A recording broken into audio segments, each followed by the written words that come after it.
শেখ মুজিব যখন গেলেন এবং সেই সফরের পরে তিনি একটা বক্তৃতা করে আসলেন কলকাতায়, সেখানে তিনি একটা বক্তব্য দিয়েছিলেন। আমি সেই বক্তব্যটা হুবহু কোট করছি।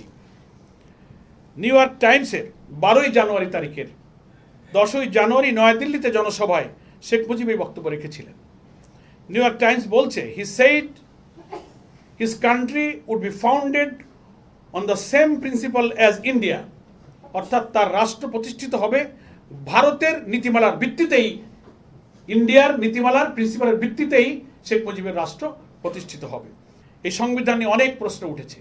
সংবিধানের মূলনীতি, প্রিয়াম্বেল, এই সমস্ত অনেক কিছু আমাদেরকে পরিবর্তন করতে হবে। 69-এর 11 দফায় ছাত্ররা যে আন্দোলন করেছিল, এর কোনো দফার মধ্যে কিন্তু সমাজতন্ত্র আর ধর্মনিরপেক্ষতার কথা ছিল না। পরিকল্পিতভাবে এই নাস্তিক্যবাদী মতাদর্শকে ভারতের ডিকটেশনে বাংলাদেশের সংবিধানে ঢুকানো হয়েছে। বাংলাদেশের সংবিধান রচনা হয়েছে কখন? 1972 সালের নভেম্বরে, 4 নভেম্বর 72 সালের 4 নভেম্বর বাংলাদেশ সংবিধান হয়েছে। ডক্টর কামালকে বলা হয় বাংলাদেশের সংবিধান প্রণেতাদের একজন অন্যতম। তার আগে কি হয়েছে দেখুন। তার আগে ভারতে স্বাধীনতা যুদ্ধের পর শেখ মুজিব যখন গেলেন এবং সেই সফরের পরে তিনি একটা বক্তৃতা করে আসলেন কলকাতায়, সেখানে তিনি একটা বক্তব্য দিয়েছিলেন। আমি সেই বক্তব্যটা হুবহু কোট করছি। হজ করেছি, ব্যাংকে কি করে টাকা জমাই বলেন? ইউসিবি তাকওয়া, পরিপূর্ণ ইসলামিক পন্থায় পরিচালিত ব্যাংকিং। নিউ ইয়র্ক টাইমসের 12ই জানুয়ারি তারিখের 10ই জানুয়ারি নয়াদিল্লিতে জনসভায় শেখ মুজিব এই বক্তব্য রেখেছিলেন।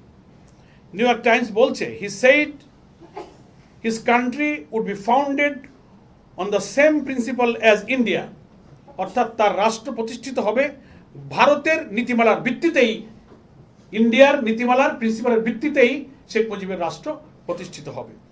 তারপরে বলছেন, Bangladesh stands for secularism, socialism and democracy, সমাজতন্ত্র, ধর্মনিরপেক্ষতা এবং গণতন্ত্র, এটাই হবে বাংলাদেশের নীতি। এটা বক্তব্য দিয়েছেন 10ই জানুয়ারি 72, নয়াদিল্লিতে একটা জনসভা। এটা নিউ ইয়র্ক টাইমসে প্রকাশিত হয়েছে। 17ই মার্চ 72-এ ইন্দিরা গান্ধী ঢাকায় আসলেন এবং এক সমাবেশে ভারত বাংলাদেশ একই সাংবিধানিক মূলনীতিতে চলার কথা তিনি ঘোষণা করে গেলেন। তাহলে উনি কলকাতায় গিয়ে বললেন, ইন্দিরা গান্ধী ঢাকায় এসে বললেন যে বাংলাদেশ আর ভারত সংবিধানের একই নীতিতে চলবে। তাহলে সংবিধান রচনা হলো নভেম্বরে, আর আপনি মার্চ মাসে, এপ্রিল মাসগুলোতে সংবিধান একই নীতিতে প্রণয়ন করার গ্রাউন্ড ওয়ার্কটা কিন্তু শেখ মুজিব আর ইন্দিরা গান্ধী করতেছেন, যে এখানে সোশ্যালিজম ঢুকবে, এখানে সেকুলারিজম ঢুকবে। ধর্মনিরপেক্ষতা হচ্ছে প্রকৃতপক্ষে একটি ধর্মহীনতা। সোশ্যালিজম, মার্ক্সবাদ থেকে উদ্ভূত সমাজতন্ত্রের ধারণা হচ্ছে একটি নাস্তিকতাবাদ। সেটা আমাদের সংবিধানে প্রবেশ করে মুক্তিযুদ্ধকে নাস্তিকতাবাদ আর ইসলাম বিরোধিতার দিকে ঠেলে দিয়ে ইসলামের মুখোমুখি করে দেওয়া হয়েছে। সেজন্য আজকে এই সংবিধান নিয়ে অনেক প্রশ্ন উঠেছে। সংবিধানের মূলনীতি, প্রিয়াম্বেল, এই সমস্ত অনেক কিছু আমাদেরকে পরিবর্তন করতে হবে। হজ করেছি, ব্যাংকে কি করে টাকা জমাই বলেন? ইউসিবি তাকওয়া, পরিপূর্ণ ইসলামিক পন্থায় পরিচালিত ব্যাংকিং।